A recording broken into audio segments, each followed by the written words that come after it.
두 시대를 넘어 새 시대로 윤석만의 안녕 대한민국.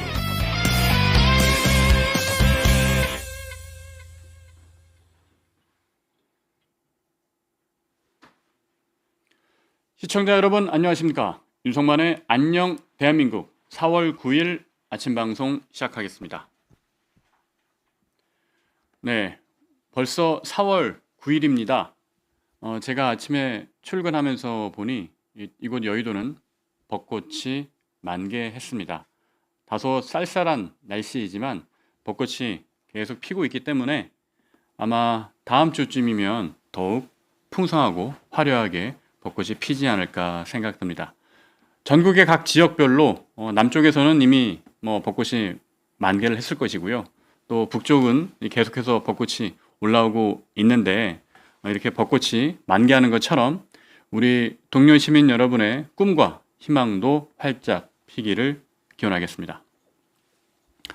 오늘은 이제 빨라진 대선 시계에 대한 이야기를 좀 드려보려고 합니다. 그리고 윤석만평 시간에는 윤석만의 안녕 대한민국 마지막 코너인 윤석만평을 기다려주시는 시청자분들이 많은 걸로 알고 있습니다. 그래서 오늘 윤석만평 시간에는 국민의힘의 경선이, 그러니까 최종 경선이 2인 경선이 됐을 때의 문제점과 우려를 살펴보겠습니다. 자, 다시 말씀드립니다.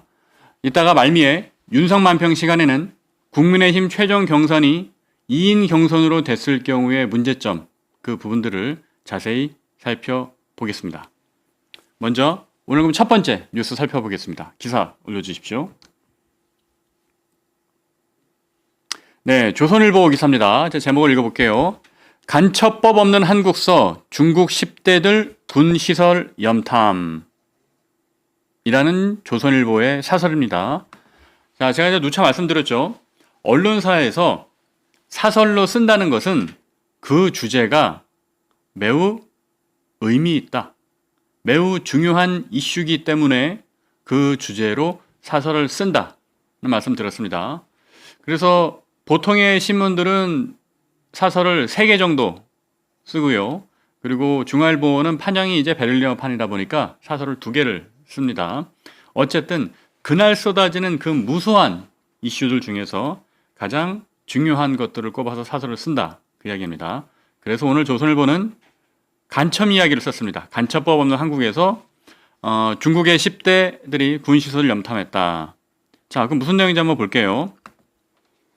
경기도 수원에 있는 공군기지 인근에서 우리의 전투기 이륙과 착륙하던 장면을 무단으로 촬영하던 10대 중국인 2명이 붙잡혔습니다. 그런데 물론 관광객들이나 혹은 유학생들이 지나가다가 전투기가 여기서 이륙하고 착륙을 하네? 재밌어서 뭔가 좀 새로운 경험이라 촬영을 할 수는 있죠. 그렇죠?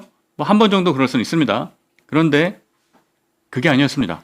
뭐냐 하면 수원의 공군기지를 지금 촬영하다가 경찰에 붙잡혔는데 이 사람들은 오산에 있는 미국 공군의 기지도 몰래 촬영을 했습니다. 그리고 더욱더 의심이 드는 부분은 미국의 항공모함이 입항할 예정인데, 국내 도시로 입항할 예정인데 그곳으로 가는 교통편도 이미 예매한 상태였습니다. 그런데 한번 생각해 보십시오. 사실 미국의 항공모함이 우리나라 항구로 입항한다는 거를 어떻게 알겠습니까? 저도 모릅니다. 그죠? 이건 미군의 정보이기 때문에 우리나라 국방부하고 이제 대한민국 정부의 컨트롤 타워의 어떤 정말 이런 거를 다루는 그런 곳이나 알지, 어떻게 미국 항공모함 입항 일정까지 알겠습니까? 이런 상황이 되다 보니까 이 10대가 그냥 청소년들이 아니다 라고 우리는 생각할 수밖에 없는 거예요. 알고 보니까 관광 비자로 입국을 했는데 사실상 한국과 미국의 연합전력을 살피는 거였습니다. 그러니까 정보 수집 활동을 한 거예요. 간첩입니다. 그러면 간첩이에요. 그리고 이들 중 한 명이 뭐라고 경찰에서 진술했냐면 아버지가 공안이라고 했습니다. 공안이랍니다. 그러면 더더욱 명명백백해지는 건 아니겠습니까? 간첩 활동을 하고 있는 거예요, 이미. 그리고 지난달에도 어떤 사건이 있었습니까? 중국의 정보요원이 그러니까 현역 장병을 포섭해서 한미연합훈련 자료를 빼내다가 국군 방첩사에 체포됐습니다. 그리고 이 중국인은 그 기밀의 대가를 주려고 입국하다가 붙잡혔습니다. 결국 간첩 활동을 하고 있는 것이고, 작년에도 있었어요. 작년에는 국정원 청사를 드론으로 촬영한 중국인, 그리고 부산 해군기지에 입항한 미국 항공모함을 몰래 찍던 중국인 유학생 3명이 또 적발됐습니다. 이게 무슨 일입니까? 대한민국에 간첩을 보내는 나라가 북한만 있다는 게 아니에요. 그죠? 그래서 중국인 간첩 활동이 계속해서 이렇게 벌어지고 있잖아요. 그리고 얼마나 교묘한 행태입니까?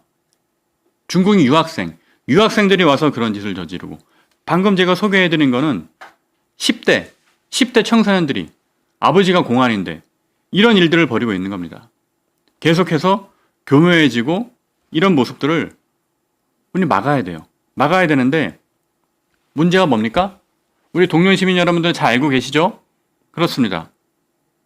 이런 중국인들의 간첩 행위를 우리는 간첩죄로 처벌할 수가 없습니다. 왜냐하면 간첩법에는 적국애라고 표현이 되어 있어요. 그러니까 간첩법의 적용 범위는 북한이에요. 현행법은. 그러다 보니까 이 적국이라는 것을 외국으로 확대하는 내용의 간첩법 개정안이 지금 국회에 올라 있거든요. 근데 그게 계속 이제 통과가 안 되는 거예요. 그리고 이 간첩법 개정안을 문제 제기하고 강하게 밀어붙였던 사람이 누굽니까? 그렇죠. 한동훈 대표죠. 한동훈 대표가 이 간첩법 개정안을 지속적으로 이슈화하고 이거를 통과시키기 위해서 노력을 많이 했어요. 그래서 법사위까지 지금 올라갔는데 문제는 민주당이 이거를 계속 퇴짜놓고 있는 겁니다. 그러니까 민주당이 지금 국회에서 다수당이다 보니까 민주당이 협조를 안 하면은 이 법안을 통과시킬 수가 없는 거거든요. 그래서 계속 한동훈 대표가 국민의힘 당대표 시절부터 민주당을 압박을 해서 이 간첩법을 개정해야 된다. 지금 말씀드린 사례만 하더라도 이게 얼마나 놀라울 만한 사실입니까? 근데 이게 한두 번이 아니라니까요. 계속 된다니까요. 그래서 이 간첩법 개정안을 처리를 해야 되는데 못한 거죠. 그마저도 이 간첩법 개정안을 밀어붙였던 한동훈 대표가 국민의힘에서 결국은 사퇴당하지 않았습니까? 그 당시 국민의힘 주류 의원들이 나가라 그래가지고 쫓겨났잖아요. 그러다 보니까 이 정작 해야 할 거를 중요한 걸 못한 거예요. 못하다 보니까 지금 이렇게 간첩 행위를 하다가 걸려도 나 간첩 아니다. 간첩죄를 어차피 처벌 못하지 않느냐. 그런 인식을 갖고 있는 겁니다. 그러니까 심지어 이런 일이 있었습니다. 한미 이제 군사 전력을 찍다가 붙잡힌 중국인이 대부분 뭐라고 얘기하냐면 취미다, 호기심이었다. 그렇게 둘러댄다는 겁니다. 그렇게 항변을 한다는 거예요. 그게 왜 그런 거겠어요? 아무리 간첩 행위를 해도 한국에서는 간첩죄로 처벌받지 않는다는 사실을 이미 다 알고 있는 겁니다. 그 법의 맹점, 허점을 다 알고 있는 거예요.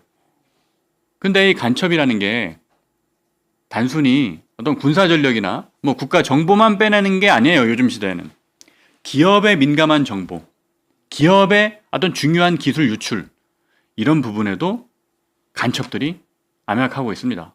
그럼 그들을 처벌하기 위해서 간첩법 개정이 필요한데 못하고 있는 거예요. 이런 거를 어쨌든 한동훈 대표가 일찍부터 문제 제기를 하고 이슈를 해결하려고 노력을 했지만 야당의 협조가 안 되면서 안 되고 있는 겁니다. 이 부분 정말 개혁, 개선이 시급히 필요하다고 생각을 합니다. 두 번째 뉴스 보겠습니다. 두 번째 뉴스입니다. 조선일보 기사입니다. 제목을 읽어보겠습니다.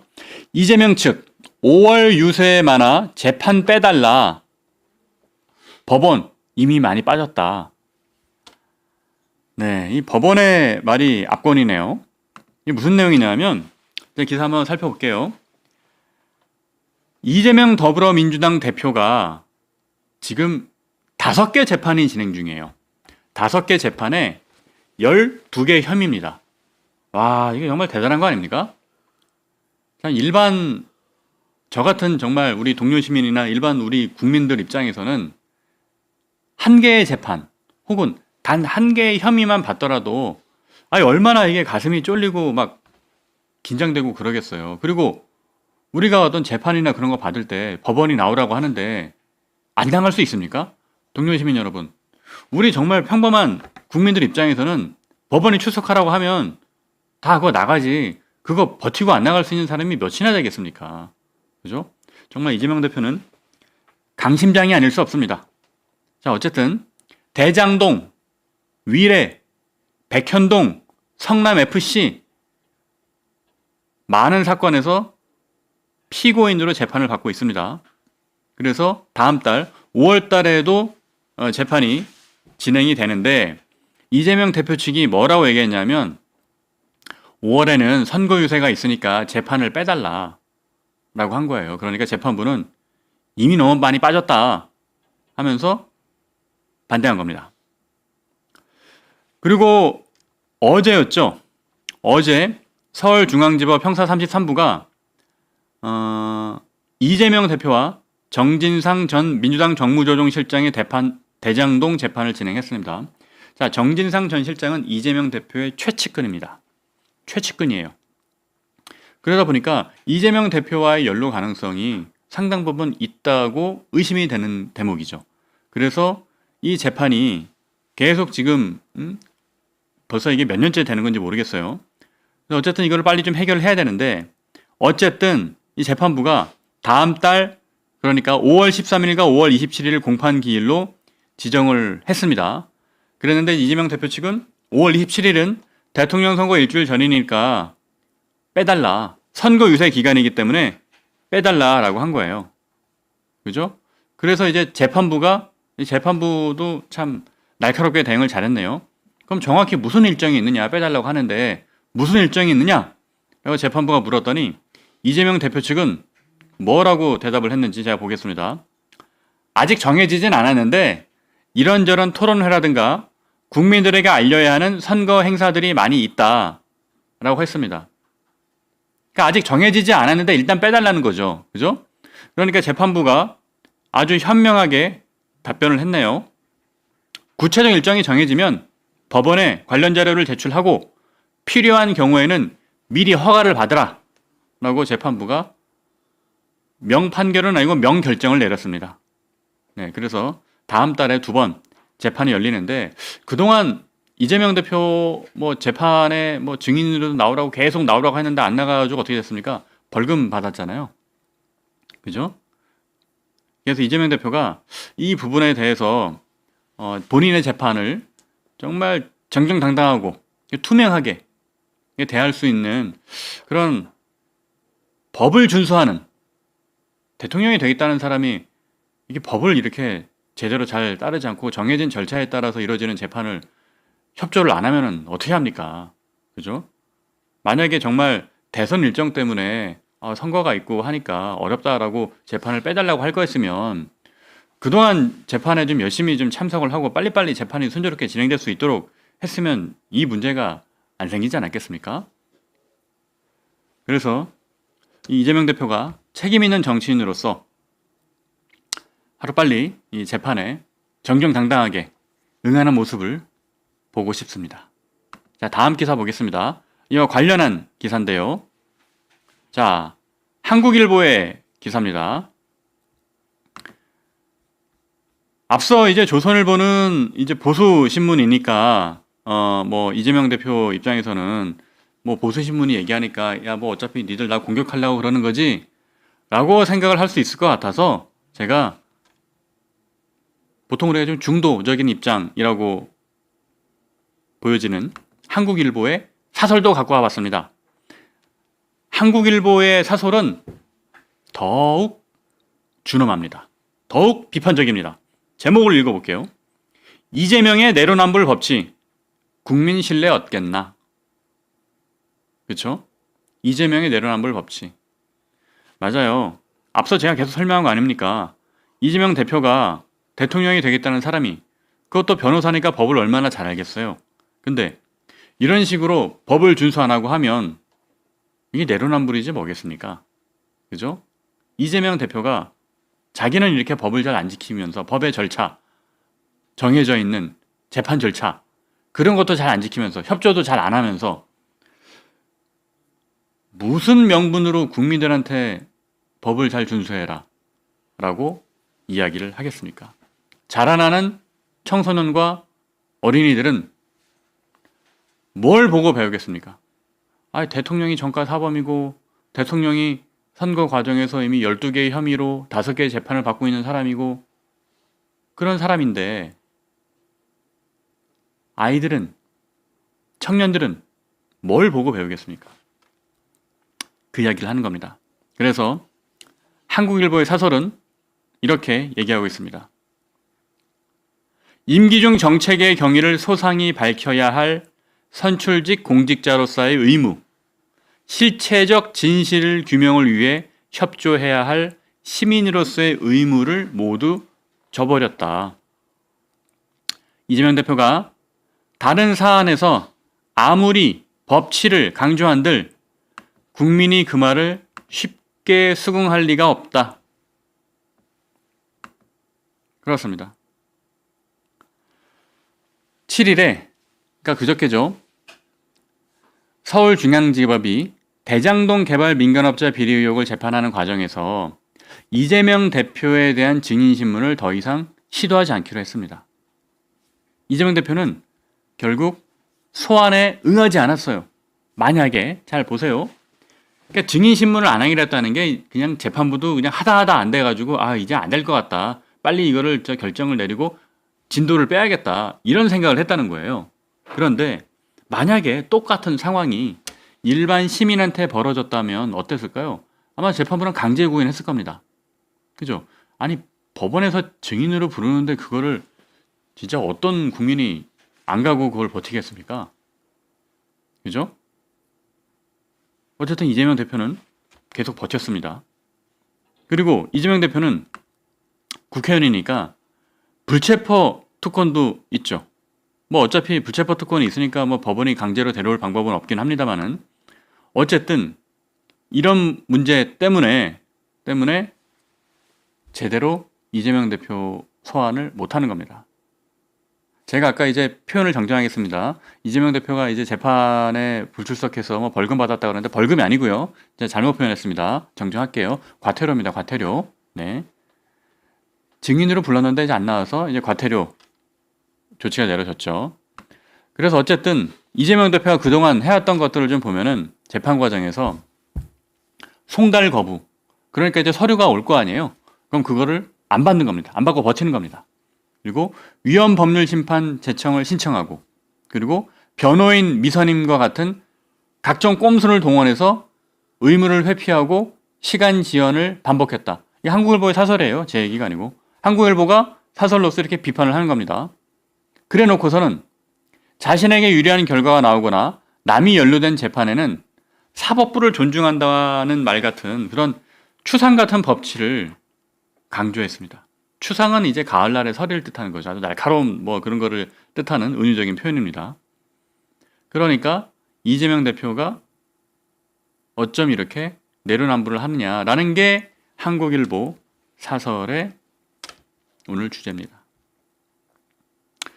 네, 제가 본의 아니게도 이재명 대표를 이를 일비판하고 있다는 점을 지난번에도 말씀을 드렸는데 그만큼 이재명 대표가 한국 정치에서 이제 차지하는 비중이 크고 또 문제가 많은 사람이기 때문에 하루하루 비판을 안 할 수가 없습니다. 하루라도 비판을 안 하면 뭐 입에 가시가 돋는 것인지 어쩐지는 모르겠으나 제가 주요한 이슈들을 매일 아침에 찾아보는데 매일 아침에 주요 이슈를 결정하고 또 조간 신문들을 읽다 보면은 이재명 대표 이야기를 안 할 수가 없는 상황이 계속되고 있습니다. 오늘은 그만하겠습니다. 자, 그 다음 뉴스 보겠습니다. 네, 지금부터는 국민의힘 경선 이야기를 좀 해볼 텐데요. 결국 민주당은 거의 이재명 대표로 대선 후보가 정해졌다고 봐야겠죠. 뭐 사실상 뭐 끝난 겁니다. 뭐 지금 상황에서 뭐 갑자기 뭐 대법원 판결이 나가지고 이재명 대표가 못 나가게 된다거나 뭐 그런 상황이 생기지 않는 한, 그렇죠. 그런 예기치 못한 상황이 생기지 않는 한 이재명 대표는 민주당 후보로 거의 결정이 된 것 같다라고 보면 되겠습니다. 문제는 국민의힘이죠.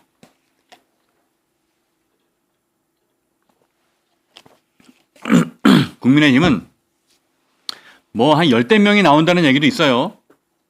열댓 명이 나오는데 이 대선 후보로 경선에 등록을 하려면 3억 원씩을 내야 되는데 참 뭐 후보분들이 당연히 이제 대선 후보가 되기 위해서 경선 과정을 거치면서 이제 비용이 많이 드니까 당연히 이제 내야 할 돈입니다. 그런데 될 가능성이 없는 분들도 왜 그 큰 돈을 내고 오는지 저는 한 시민으로서 그걸 이해를 못 하겠습니다. 우리 동료 시민 여러분 이해가 되십니까?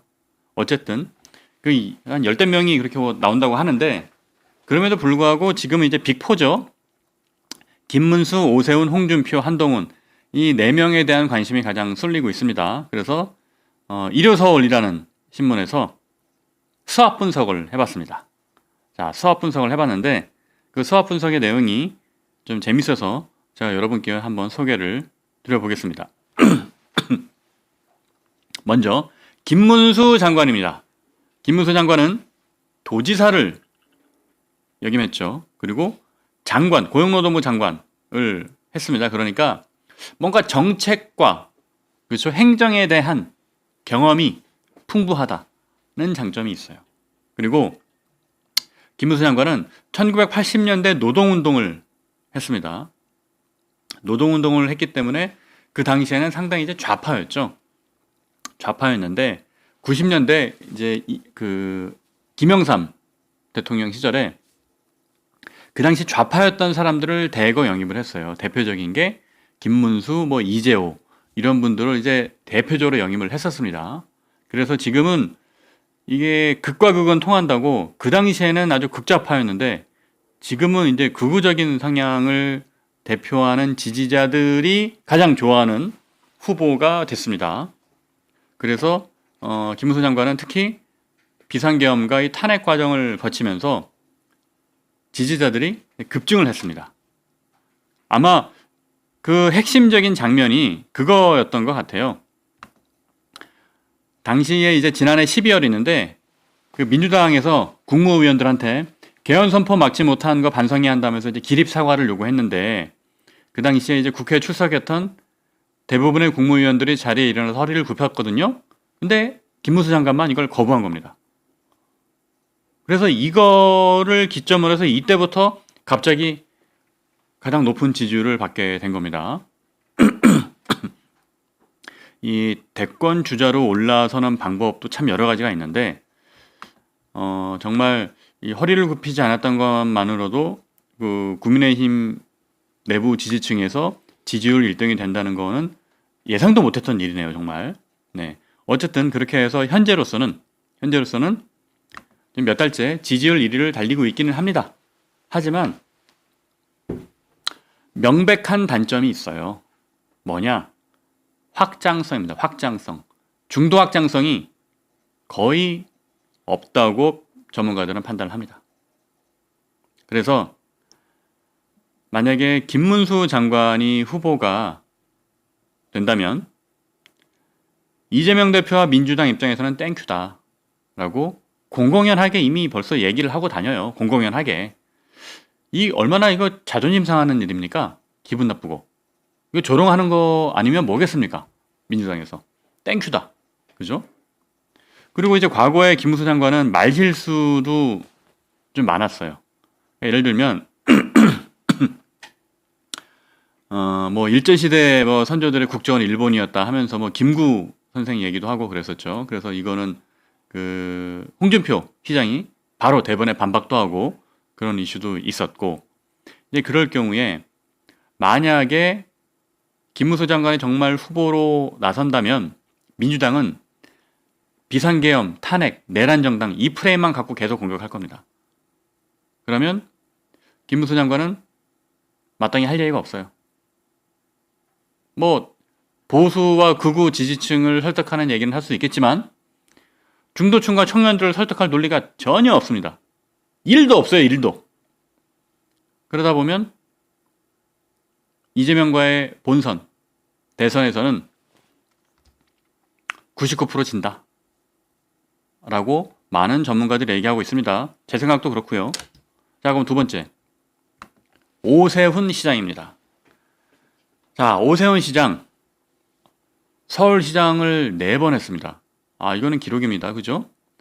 4번 서울시장을 했고, 그러다 보니까 행정가로서의 경험이 풍부하죠. 그 얘기는 뭡니까? 뭐 안심소득과 같은 그런 복지정책 이런 것들을 4번의 시장을 하는 동안 꾸준히 그런 논리를 발전시키고 실행해 왔다는 장점이 있습니다. 분명히 국민의힘의 큰 자산인 건 맞아요. 그죠? 그래서 이런 복지 정책이나 또 서울시정에서 행정가로서의 경험과 연륜을 쌓았다. 매우 큰 장점인데, 그런데 오 시장도 계속 따라다니는 꼬리표처럼 붙어다니는 약점들이 있습니다. 대표적인 게 2011년 무상급식 주민투표를 밀어붙였죠. 그거 당시 한나라당에서는 하지 말라 그랬는데 오 시장이 밀어붙였어요. 무상급식 주민투표 했는데, 근데 그거 이제 그 투표를 못 채웠잖아요. 그래서 결국은 약속대로 서울시장직을 사퇴했습니다. 이 당시에도 그 한나라당에서 서울시장 사퇴하면 안 된다. 잘못하면 민주당에 이제 서울시장 자리 뺏긴다. 라고 만류를 했는데 오세훈 서울시장이 그때 생각해보니까 그때는 되게 결기가 있었네요. 네. 결기 있게 행동했어요. 서울시장직을 탁 버렸습니다. 그리고 어떻게 됐습니까? 그때부터 비극이 시작됐습니다. 박원순 서울시장이 내리 3년임을 했습니다. 그래서 서울시가 상당 부분, 물론 잘한 것도 있어요. 박원순 시장이. 그러나 저는 후퇴한 부분이 더 많다고 봅니다. 그래서 오세훈 시장의 당시 서울시장직 중도 사태가 당시 한나라당을 위기에 빠뜨리는 계기가 됐다라는 말이 지금도 나온다는 거죠. 그러다 보니까 뭐 오세훈 시장의 좀 원죄처럼 이 부분이 따라붙기도 하고요. 그리고 무엇보다 탄핵에 대한 입장을 계속 번복했다는 거. 물에 술 탄 듯 술에 물 탄 듯. 그 부분 선명하지 않다는 거. 그것도 민주당의 비상계엄, 내란정당, 탄핵 프레임에서 자유롭지 못합니다. 그리고 지난달에 있었던 토호제 문제. 원래 그게 이제 6월 달이면 자연스럽게 해제가 되는 거였는데, 그러면 이제 그거를 5월 달에 예고를 하고 6월에 자연스럽게 해제한다. 지금 시장에 있는 시장 참여자들은 다 그렇게 생각하고 뭐 집 살 계획, 대출 받을 계획 같은 거 다 세우고 있었거든요. 근데 그거를 갑작스럽게 1월 달에 풀어버린 거예요. 6월에 하면 되는데. 그래서 대다수의 전문가들의 관측은 대선을 앞두고 뭔가 승부수를 던진 거 아니었느냐. 하지만 그 정책이 역풍을 불렀죠. 아이러니하게도 그 정책 이후로 또 명태균 이슈가 계속 커져가면서 오세훈 시장의 지지율은 계속 떨어지고 있습니다. 오세훈 시장의 책이 나온 이후로 오히려 지지율은 계속 떨어지고 있어요. 오 시장 입장에서는 안타까운 노릇일 겁니다. 물론 오 시장이 중도 확장성이 있습니다. 합리적 이미지를 갖고 있고 안정적인 행정가로서의 경험도 갖고 있기 때문에 중도 확장성 이미지를 갖고는 있는데, 앞서 제가 설명드렸던 거 있죠? 탄핵에 대한 입장을 오락가락하면서 그 부분이 중도층에서 부정적으로 인식되고 있다. 네, 그 부분은 한계일 것입니다. 그리고 세 번째, 홍준표 시장인데 홍준표 시장은 제가 2007년에 처음 만났어요. 2007년에 제가 정치부를 처음 가면서 그때 만났는데, 그리고 그 이후에 원내대표를 했습니다. 근데 그때 홍준표 시장의 장점은 뭐였냐면 아주 명석해요. 정치인으로서 매우 뛰어난 직관을 갖고 있어요. 스마트합니다. 그래서 어떤 전국을 읽는 눈이라든가, 그리고 말 한마디 한마디 하는 원이라든가 그런 게 좋았어요. 그러니까 한 10몇 년 전에 제가 정치부 출입할 때 그때 그랬습니다. 그러다 보니까 지금 홍준표 시장은 뭐 지금도 뭐 그때보다, 제가 생각했을 때는 그때보다는 좀 못하지만 그래도 개인기는 좋으신 것 같아요. 그래서 페이스북에도 지금 열심히 이렇게 활동을 하고 계시고, 그런데 홍준표 시장의 그런 장점이 분명히 있습니다.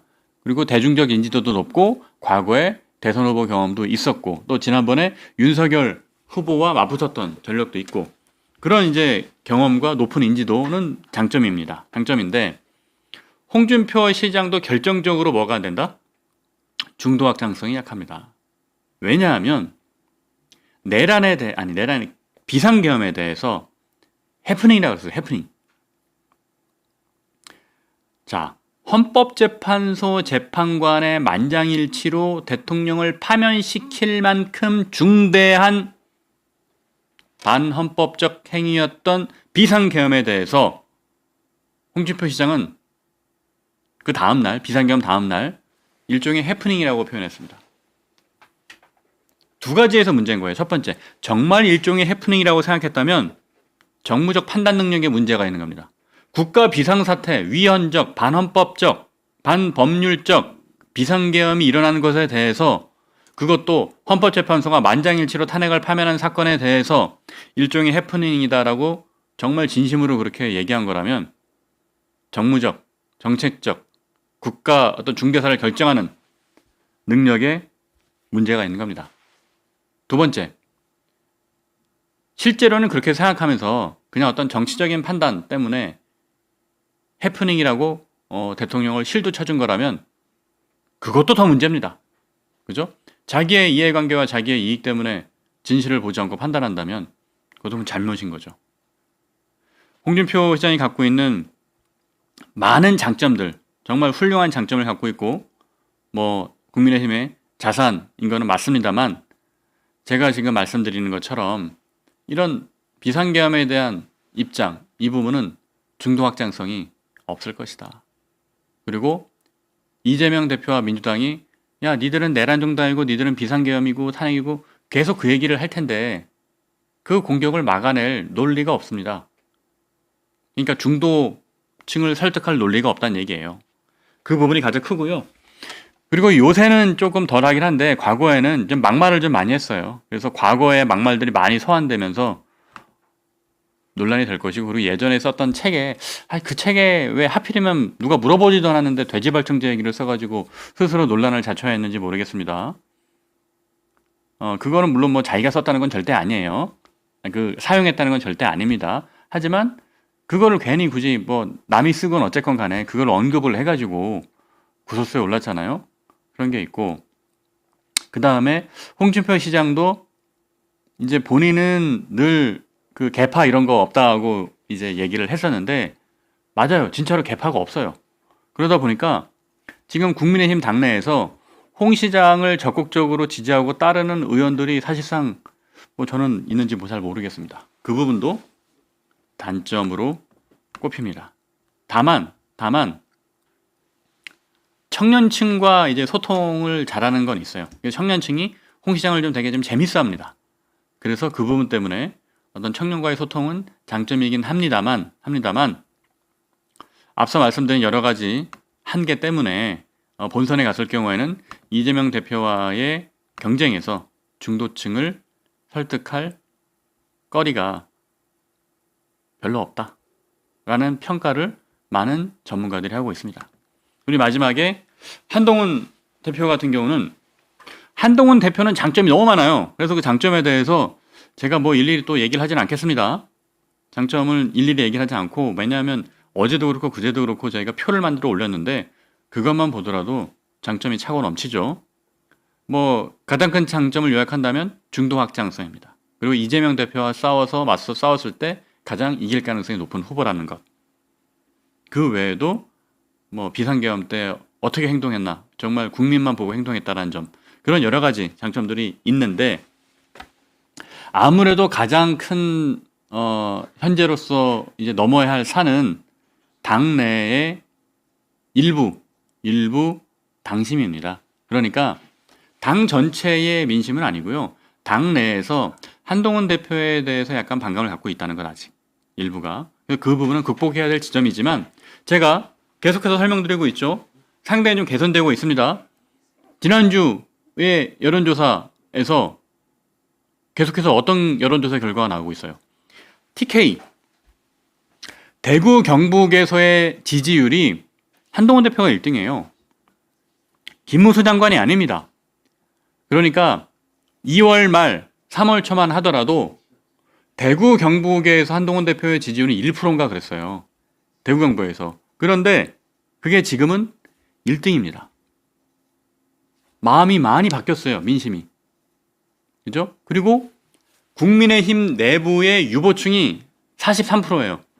절반 가까운 이들이 국민의힘의 유보층이에요. 그러다 보니까 그 유보층이 어디로 가느냐 매우 중요한 거거든요. 근데 그 유보층의 상당 부분은 합리적이고 중도적 색채를 띤 보수들입니다.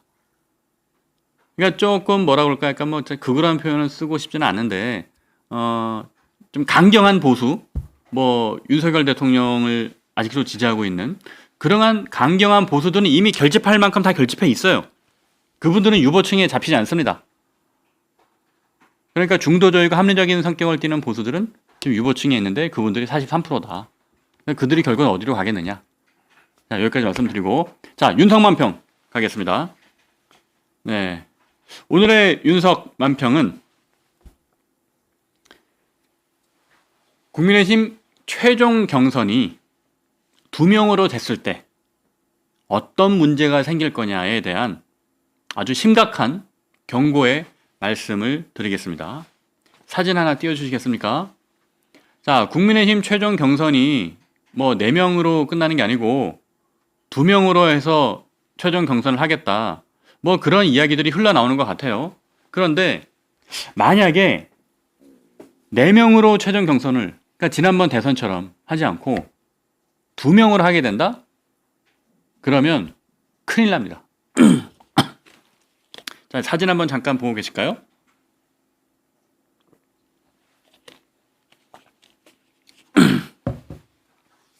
(2007년도) 한나라당 경선을 한번 생각해 보시죠. 저 이때 너무너무 잘 생생하게 기억하고 있어요. 왜냐?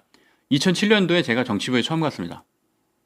정치부 기자로 2007년도에 처음 갔을 때, 그 당시에 제가 이제 막내였다 보니까 2007년도에는 2005년부터 기자 생활을 시작했으니까요. 3년차 기자였는데 막내였다 보니까 그때는 처음에는 이명박 후보도 쫓아다니고 박근혜 후보도 쫓아다니고 막 그랬어요. 처음에는. 그 당시 막내 기자들은 다 그랬습니다. 근데 그때의 모습을 보면 이명박과 박근혜가 너무 세게 싸웠어요. 그러니까 1대1로 싸우다 보니까 좀 앵간히 싸워야 되는데 너무 세게 붙어가지고 감정적으로 그냥 다 마음이 상한 거예요. 어떻게 됐냐? 경선 끝나고 나서는 그냥 서로가 서로를 미워 죽겠어, 이런 상황이 돼버린 겁니다. 그럼 이게 왜 문제냐고요? 경선 때 박근혜와 이명박 두 후보가 이렇게 틀어지고 난 다음에 그러면 어떻게 됐냐? 나중에 대선을 치러야 되잖아요. 근데 그 당시 대선은 그 노무현 정부의 실정이 있었기 때문에 압도적으로 이겼어요. 압도적으로. 이회창 후보라는 제3 후보가 있었음에도 불구하고 압도적으로 이겼습니다. 하지만 문제는 이명박 정부가 출범한 직후입니다. 이명박 정부가 출범하고 보통의 정부는 이제 출범 직후에 가장 큰 힘을 갖습니다. 그런데 이명박 정부는 광우병 사태 때문에 지지율이 폭락했어요. 그죠? 지지율이 폭락하면서 거기에 또 뭐가 있었냐? 박근혜 당시 전 대표가 이명박 전 대통령과의 사이가 안 좋다 보니까 여당 내에서도 이 통합이 안 된 거예요. 여당 내에서도 갈등이 막 벌어지는 거예요. 그래서 저는 2008년도에 이명박 대통령이 취임을 하고 그때부터는 이제 제가 친이계 담당 기자를 했습니다. 그 당시에 이제 그 기자들도 뭐 친이 담당, 친박 담당 그런 게 있었거든요. 친이계 기자를 하는데 이 안에서 놓고 보면은 이명박 박근혜 두 사람이 서로를 싫어하다 보니까 친이계 국회의원들, 친박계 국회의원들, 이 국회의원들은 서로 각자 내부에서 무슨 일이 일어나는지도 잘 몰라요. 그때는 그래도 친이 친박이라 하더라도 국회의원들끼리 서로 소통도 하고 술도 먹고 뭐 그러던 시절이긴 했습니다. 근데 각자 내부에서 벌어지는 일들을 잘 몰라요. 그러다 보니까 기자들한테 물어보는 경우가 많았어요. 기자들은 뭐 친이 담당, 친박 담당이 있다 하더라도 뭐 같은 기자 안에서의 커뮤니케이션을 원활 하니까 기자들은 친이계가 뭘 하고 있고 친박계가 뭘 하고 있는지 다 알잖아요. 그죠? 그래서 그런 걸 오히려 의원들한테 얘기해주고 의원들이 물어보면 답해주고 뭐 그런 경우가 많았습니다. 그 당시에. 그리고 저 같은 경우는 저는 이제 개인적으로는 그때 이제 친이계 담당을 하면서 나중에 이제 이명박 대통령 청와대 출입기자도 했었는데 그러다 보니까 이 친이계의 흐름은 저는 되게 잘 알고 있었는데 제가 잠깐 한 두세 달 정도 친박 담당하던 선배가 뭐 좀 사정이 생겨가지고 제가 잠깐 친박 담당 기자를 한 적이 있었는데 그래서 그 당시에 제 기억으로는 그 당시에는 박근혜 전 대표라 불렀어요. 이제 박근혜 전 대표가 외국에 출장 같은 걸 자주 다녔습니다. 외국에. 그래서 저도 싱가포르를 갈 때, 그 리콴유 수상 만나러 갈 때 저도 이제 따라간 적이 있거든요. 그래서 그 당시에 뭐 국회의원도 몇 명 가고 같이 갔었는데 그러면 그 당시에 뭘 했냐면 박근혜 대표가 평소에 말을 잘 안 해요. 말을 잘 안 하다 보니까 그런 출장 같은 거 따라가면 그래도 기자들하고 이제 간담회 같은 걸 하지 않습니까? 그래서 그때 기자간담회를 하는데 제가 이제 박근혜 대표 바로 옆자리에 앉아 있었거든요. 옆자리에 앉아서 그때도 아마 이명박 정부가 하는 일에 대해서 뭐 한마디 했던 것 같아요. 그래서 그게 언론에도 그냥 나오고 했는데 근데 예를 들면 뭐 세종시로 행정수도 이전한 거 그것도 박근혜 대표가 원칙을 고수해서 결국은 그렇게 된 거였단 말이에요. 이명박 대통령은 행정수도 안 하겠다라고 했었는데 그런 것처럼 제가 드리려는 말씀은 그거예요.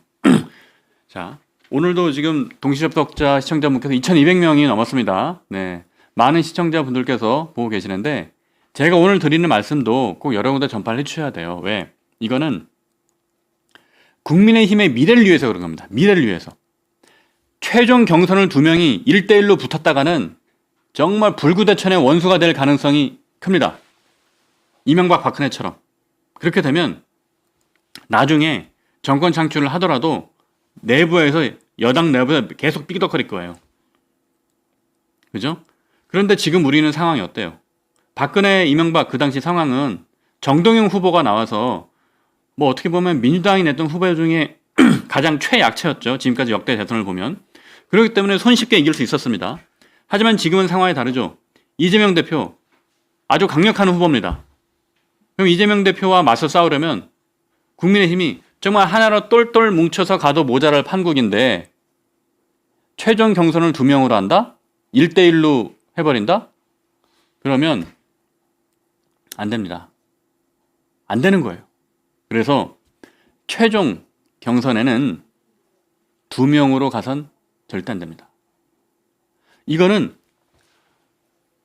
유불리에 상관없이 저는 드릴 말씀이에요. 누가 되든. 물론 최종 경선 두 명이 된다 해도 저는 한동훈 대표가 될 거라고 99% 확실합니다. 한동훈 대표가 될 수밖에 없어요. 최종 경선 두 명을 하더라도.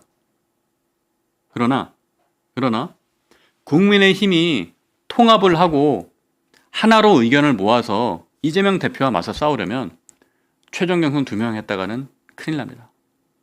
그래서 아마 이 마음은 김문수 장관, 홍준표 시장, 오세훈 서울시장, 한동훈 대표 모두가 아마 저는 같은 마음일 거라 생각을 해요. 그러지 않고 최종 경선 해야 된다. 뭐 자기에게 뭐 유불리에 따라 최종 경선해야 된다 얘기하면 그거는 당을 사랑하는 마음이 부족한 것이 아닐까. 저는 그렇게 생각을 해봅니다. 네. 오늘도 2,200여 명의 많은 그 동시 접속 시청자 분들께서 말씀을 해주셨고요. 돌직구 분을 비롯해서 여러 응원의 무언의 메시지로 또 저희를 응원해 주셨습니다. 네. 윤석만평 오늘은 최종 경선 2명 가면 안 된다. 그 이유에 대해서 자세히 좀 살펴봤고요. 이어진 10시 시간에는 김혜승 앵커의 뉴스 사랑방도 있기 때문에 네. 시청에서 이어주시고 네. 지금 한 분 의견 더 하나 읽어보겠습니다. 장미가 필 때면 의견 주셨는데 장미가 필 때면님 MDMK 이재명만 안 됩니다. 한동훈으로 집합. 네, 그렇게 얘기해 주셨고요. 네, 그 이후에 인첼로 님도 또 무언의 메시지로 저희를 응원해 주셨습니다. 달님도 응원해 주셨고, 자, 응원해 주시는 모든 시청자 여러분, 동료 시민 여러분께 감사드리겠습니다. 오늘 윤석만의 안녕 대한민국은 여기서 마치겠습니다. 고맙습니다.